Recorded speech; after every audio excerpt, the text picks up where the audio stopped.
Into this topic.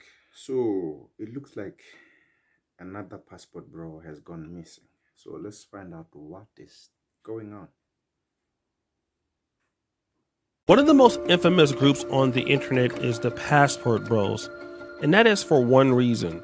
Number one, they don't have a leader, and number two, there are a bunch of guys, primarily African American, that have decided that they would leave America in search of better romantic options. And here's the kicker, they're actually successful. He's right, you know. Being successful while giving the middle finger to American women will sometimes be an issue, especially if those women in America that you're talking about are struggling and not making success in the romantic market. And if you're an honest guy and say something like this, I became a passport bro for 3 reasons. Reason number 1, I didn't want to be a stepfather to another man's kids here.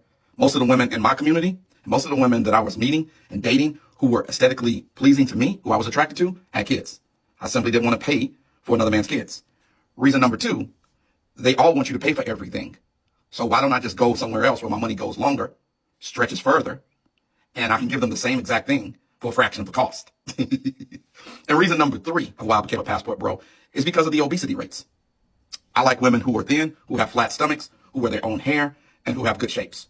you're going to piss a lot of people off. And being pissed off is what has occurred, especially with American women and even some men. It's gotten so bad that women are starting to warn these men about dating women overseas. This one's for the men who just say they've given up on Western women and are gonna go abroad for a woman. I understand some of your frustrations, but if you're gonna be a passport bro, there are certain downsides. First of all, you have no idea if this woman is using you for a visa or your money. You're not gonna be able to have fun banter with her. She might be more feminine, but she might not feel like your best friend. She might feel more like a maid service. Number 2, you're definitely going to run into some cultural differences. Is she going to be willing to give up her family, her friends, her career just to come to the States for you? You guys are also going to run into the issue of where to live. Or are you willing to move there? Passport broing is a cop-out for something that can be easily solved. Yeah. So apparently some people are moving away from the USA into less developed countries searching for love. So the thing is, as a man, you see some things on the internet that they say them, especially from the black ladies. They will make videos on saying how black American men are so trash, they're dogs, they're nothing. Bruh, the things that they're saying, it's even making them look bad, because all the races in the world, you could never hear them say this kind of things that the black American women are saying about their men. And now when they move away, they complain that please don't move away. Even if you move away, you're going to be diddling young kids or something like that. Bruh, it's like, in this world, we need each other. We are here to coexist. We are not here to be enemies, to compete or anything. Now, don't get me wrong. She's making some really good points here. But is she making good points to help men, or is she jealous that some of these men are having success? And now you're starting to see that whenever a passport bro passes away, there's almost like news segments on TikTok. A passport bro has died in the Philippines. Now, I made a video about this passport bro about a month ago because he was kidnapped in the Philippines. The kidnappers were trying to get him. He was resisting and they shot him. And that same TikToker will also do it if it happens again. So this passport bro was from Vermont. Earlier this year, he married a woman in the Philippines and he moved to the Philippines. He moved to a remote island in the Philippines, and he had recently came back to the United States to work, stack up his coins, and then he went back to be with his wife. Shortly after he got back, he was kidnapped from his residence. Now, don't get me wrong, a lot of brothers do have success in the passport bro community, but let's face it, these things do happen. And typically, these things happen in Latin America. Places like Brazil, Colombia, and the Dominican Republic is where a lot of black men go to. I don't know what's the reason why that is, but a lot of brothers like black women still, or women that are mixed with black that have, a lot of those good features like, lighter skin, bigger booty, cheek clapping access. And sometimes guys fall in love because Dominican women, Brazilian women, and Colombian women, they're very unique and they're very catering to men. And this is exactly what happened to this young man by the name of Jason Forrester. He was from Pennsylvania and he moved down to Miami. And of course, Miami is a chip shot to the Dominican Republic. And he met a very beautiful woman and he had a long distance relationship. And I guess those cheeks were so good. He said, listen, stop the show. These cheeks are so powerful. I have to bring them to America. And when he did, things were going okay. Until... He likes to talk. He likes to tell me what he's doing, send me videos of where he's going. Marcus Forrester says he and his son Jason, 38, voice texted. Now, listen. Yes, you are planning to be a passport bro. Please consider that if you move to a new country and you're planning to meet those women around that country, please be careful that them women are going to, some of them are going to use you because you are from a Western country. You have your currency is more than theirs. It's like your currency, the money that you have in your wallet is the money that he makes in a year.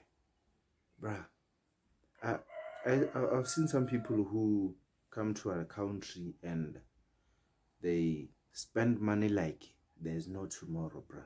And they don't even consider that the money that they're spending, there might be some people looking around them, looking at them like, if we can get them people in a corner, we can rob them. And some of the ladies that they want, they're just waiting to rob them, bruh. You're just a con, another con, a small con. Texted each other every day and many times a day, especially after Jason moved from Beltsville, Maryland to Miami, Florida. Frequent trips to the Dominican Republic led to love and then marriage to a woman Jason met there. He met the parents and so on. They got married in DR and he started making arrangements to get her to come here legally. And that did happen. She got a visa. Forrester says Jason and his new bride struggled a bit as they transitioned from a long-distance relationship to sharing a home. Then something unexpected and shocking happened. One day he came back from work and the apartment was cleaned out. She left and disappeared. Now let's stop right there. The father says, listen, my son was dating this lady. He moved her, to where he was at. He came home from work one day and all of the furniture was gone. Now, stop the show. Like, if I was moving back to the States, I would have no way of how I would pack up, like in Uganda, somebody's whole entire house and just move back to my home country. Like, first of all, there's so many questions with that. Like, number one, where would I take the furniture?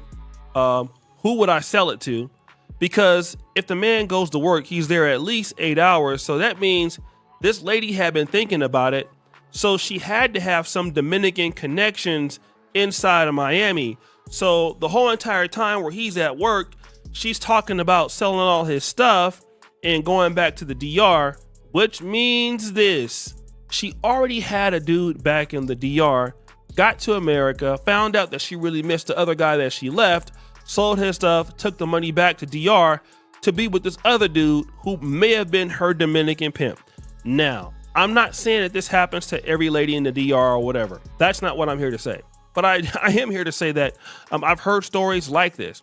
And a lot of guys have experienced something like this in the Philippines or a place like that. And it's heartbreaking to understand, like, your wife, a lady you spent so much time and you loved, and, she left you. She won't answer the phone. You can't get in contact with her and you want to save your marriage. Some guys will not give up on love and their investment, so they'll do something. they'll fly back to where she's from and try to talk to the family about getting the daughter back home. And then, yeah, it looks like this thing was planned because she got married and moved to the States. And then after getting married, she cleaned the whole apartment and left. This thing was a long con. It was planned. So, it's hard to know if the person really likes you or they want you for your money. It's hard to know. So, as a passport bro, you must be careful because you'll never know, or else you'll be found in a ditch somewhere, lying down. and then when he did this, well, this happened. Forrester says his son was heartbroken when his wife refused to return his calls, then blocked him. He says Jason decided to fly to the Dominican Republic to talk with her family, hoping they would help convince her to return to the marriage. But after the phone call from the airport 2 weeks ago, Marcus Forrester says no one, not his family or friends, has heard from Jason. Calls to the Dominican embassy have produced no helpful information, he says. We're just very, very concerned and hoping and praying that he shows up some way, somehow. But the reality of it is it could be even worse. Marcus Forrester is in the process of filing a missing persons report in Miami, where Jason lived and was last seen. Jackie Benson, News 4. So the man flies all the way to the DR, tries to get in contact with her, our family, and the father has not been able to get back in contact with Mr. Jason Forrester. And for now, it looks like foul play. But have we heard about similar stories before?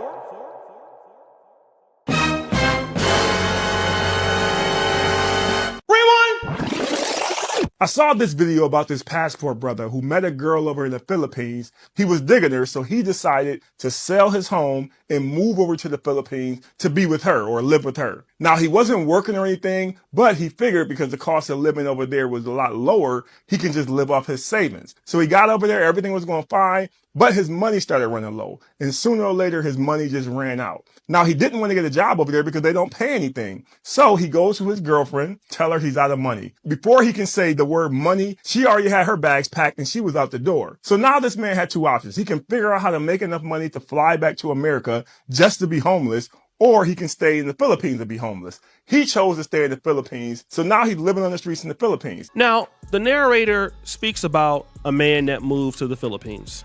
He was living on his savings, and he met a lady, and he was taking care of her, and everything was okay. And then he basically lost his income, and so once that happened, the lady also decided that, well, she wasn't interested anymore, so she left, okay? This meant that he would be in the Philippines alone and homeless, and he decided to be homeless, trying to get money to go back to America. Now, what is the point to be learned here? And I think most guys need to understand it. When They have great intentions or bad intentions, good intentions or bad intentions. You don't know that. And this guy went to the Philippines and he ran out of money. Now he lives in the streets. Bruh. It's like he went to the Philippines. He ran away from women from the States, from people who likes to use him for money. And he didn't know that the person who he was living with was also using him for money. Bruh. You should have stayed in the States. You should have stayed there. You should have stayed home because you ran away from gold diggers and now you had your own gold diggers in your own bed. Because it ain't no way. I think most guys need to understand it. Women in other countries can definitely be feminine. Women in other countries can definitely be submissive in all of those things. But at the same case, in the same time, these are still women, okay? And just like you wouldn't take a woman back in America who stole from you and emptied out your apartment and went back to another guy, or let a guy come in your house and clean out your stuff, you wouldn't do the same thing in the DR, okay? You just wouldn't do it. Now, here's something I've also noticed, is that once this man disappeared, I saw Black American women in the comments section going ham. I saw people saying stuff like this: Black American women, This has nothing to do with you. Another person says, if she left and blocked him, I'm thinking she didn't want to be contacted. I don't know though. She's right. This person goes, the family was always in on it. Enjoy your preferences. My mom's from Venezuela and is the smoothest woman I know. Passport bros think it's all fun and games, but they're messing with women that operate in pure survival. My mom can make any man believe they're a king while planning his downfall behind his back, LOL. That is how women from the third world countries are. All these men want to be passport bros and discover the dark sides of it all. Shaking my head. This person also says he got finessed and went to the DR to find and confront her. He should have just took his L. Now he's missing. Now, this is actually a really good comment. To label him a passport bro is insane. He didn't meet her while on vacation, brought her to the US and married her. She left him and he went to find answers, which I'm sure any human would want that. Now, this is something that's very interesting. A lot of these women are basically, well, this is not our issue, black women. And the fact is, I don't believe this guy's a black American man anyway. And there's no history of him talking down on black women. I mean, he just was on vacation. He met a lady. He decided to marry her. He brought her back to America. So technically he wouldn't be a passport bro, but you're just seeing this hatred from women in these misandrous comments because they're mad at the passport bro community. This other comment goes, well, sisters, I'm on the way to Publix. What y'all want from the store? In other words, they don't care. Again, I understand the title on its on site labeling this man a passport bro when clearly I don't believe he is. But, you know, to basically feel like, you know, he kind of deserved to die because he's associated with the passport bros. It's insane. Like, what if this was your son? It just goes to show you men out there that it's not safe, okay, like you think. You can get done wrong any place in the world and be down bad. So always watch your back. Guys, what do you think you should? Yeah. So guys, please be careful if you go to another country because they might target you. You look like an easy target. So this is the end of the video. Please like, comment, share, and subscribe to this YouTube channel. Peace out.